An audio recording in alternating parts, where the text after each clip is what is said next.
నెల్లూరు జిల్లా గూడూరు మండలం సౌత్ ఆమలూరులో మంత్రి కాకాణి గోవర్ధన్ రెడ్డి పర్యటించారు. పర్యటనలో భాగంగా పలు అభివృద్ధి పనులకు ఆయన శ్రీకారం చుట్టారు. ఈ సందర్భంగా ఎన్నికల్లో ఇచ్చిన 98% హామీలను నెరవేర్చిన ఘనత సీఎం వైఎస్ జగన్కే దక్కుతుందన్నారు మంత్రి కాకాణి.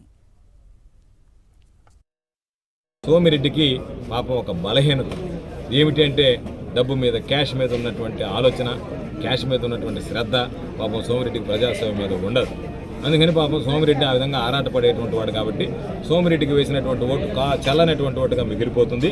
ఈరోజు ప్రత్యేకించి ఆయన చేసినటువంటి ఘనకార్యం ఏంటంటే 2 సార్లు మెజారిటీ తీసుకొచ్చినటువంటి ఈ గ్రామంలో ఇళ్ల పట్టాల పంపిణీ కాకుండా తన అనుచరులను కోర్టుకు పంపించి అడ్డుకోవడం అనేటువంటిది ఆయన చేసినటువంటి ఘనకార్యం.